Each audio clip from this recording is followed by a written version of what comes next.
안녕하십니까 여러분. 저번 시간에는 일본이 이기지도 못할 걸 알면서 미국을 건드린 이유를 알아보았는데요. 이번 시간에는 진주만 공습을 성공시켜 미국의 함대를 몰아낸 후에 일본군의 행보를 알아보도록 하겠습니다. 이제 일본은 진주만 공습으로 괴멸한 태평양 함대 미국의 전력이 다시 재정비하고 돌아올 것을 대비하여 바쁘게 동남아시아를 점령해야만 했습니다.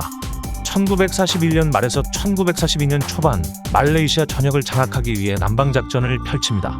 작전의 주요 공격 포인트는 태국 말레이시아 루손을 공습하고 미국령인 괌 웨이크 길버트 제도에 상륙하여 홍콩을 공격하고 마무리로 인도 버마를 점령하여 모든 지역을 이어주는 경로를 만들어내는 것, 그리고 태평양을 제대로 방위할 만할 전력인 미국이 없어서 일본은 생각한 것 이상으로 빠르게 이 모든 지역을 점령했습니다.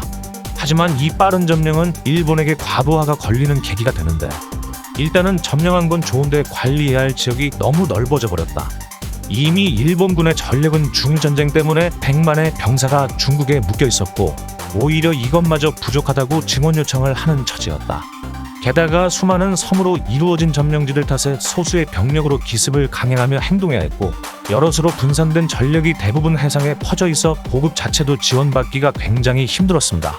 추축국들에 맞서기 위해 전력이 각국으로 분산되어 있던 연합군도 사정이 좋지 않았기는 마찬가지였습니다. 철통 같은 미해군 전력이 지키고 있던 태평양 일대는 진주만 공습으로 인해서 생각지도 않던 큰 혼란이 생겨버렸고, 일본의 주요 점령지였던 필리핀은 이제 막 창설된 군대 병력으로 어중이 떠중이었고 물자 또한 많이 부족했고, 같은 주요 연합군이었던 영국, 네덜란드의 태평양 병력 또한 그리 상태가 좋은 편이 아니었습니다. 애초에 나치 이탈리아 등 주전범국과 대치를 위해 전력이 유럽에 집중되어 있었고, 태평양 쪽은 일본이 설마하니 이 정도까지 크게 일을 저지를 거라고 생각지 못했던 터라 제대로 된 병기 병력에 배치가 되지 않은 채 미군의 해군 전력만 믿고 정말로 대충 편성한 군사력으로 태평양 쪽에 주둔하고 있었던 거죠. 이리하여 진주만 공습으로 인해 괴멸된 미해군 전력이 재구시를 못하게 되자 제대로 된 병력 배치조차 되지 않은 연합군은 애초에 일본 해군의 생대가 되질 않았고, 파죽지세로 밀고 들어오는 일본의 병력의 처참히 박살나기만 일쑤였습니다. 여러분은 미군이 압도적인 병력을 몰고 들어와서 2차 세계대전을 순식간에 끝냈다고만 알고 계시는 분들이 많으실 텐데, 사실 미군이 그 압도적인 병력을 정비하고 생성해서 돌아올 때까지 시간을 벌어야 했는데 그 기간이 결코 짧지 않았고, 그 기간 동안 미국, 영국, 네덜란드의 태평양 잔존연합군이 대치하며 시간을 벌었지만 안타깝게도 파죽지세로 몰고 들어오는 일본의 해군 전력에 비하자면 계란으로 바위치기, 즉 제대로 된 정상적인 전력이 아니었다고는 해도 미국과 유럽의 강대국들이 단체로 덤벼도 일본군 따위에 밀려버리는 엄청난 굴욕을 겪게 됩니다. 하여 미국이 힘을 잃은 틈에 일본의 빠른 진격으로 인해 태평양 일대는 빠르게 잠식되어 갑니다. 괌, 홍콩, 태국을 순식간에 장악하고 진군, 필리핀 역시 순식간에 공격당했으며 이때 여기에 주둔하고 있던 더글라스 메가더 장군조차 감당할 수 없는 일본군과의 전력차에 솔직히 이렇게 표현하긴 좀 그런데 빤스런을 쳤습니다. 솔직히 이는 루즈벨트 대통령이 메가더 같은 초고위급 지휘관이 포로로 잡히면 군사기에 문제도 있기에 철수할 것을 지시했다고 합니다만, 이때까지 태평양 일대에선 결국 일본군의 진격을 막을 수 있는 나라가 없게 됐다는 거죠.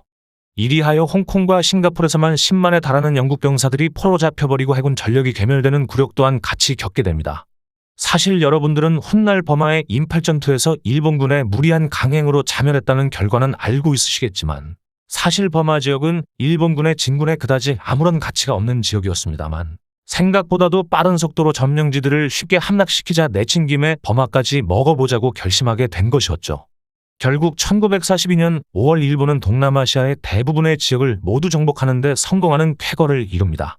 태국은 어쩔 수 없이 일본의 편에 붙었고, 유럽의 태평양 주둔군들은 괴멸, 식민지는 모두 일본에 빼앗겼고, 그 넓은 동남아시아 전역을 일본은 그다지 피해 없이 빠른 속도로 모두 정복한 겁니다.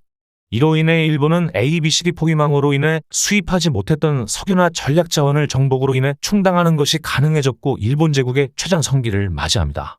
하지만 너무 순식간에 정복만을 목적으로 학살이나 식인 약탈 등 비상식적인 일을 자행한 일본군에 대해 점령당한 동남아시아 전역의 반일투쟁의 싹을 트게 만드는데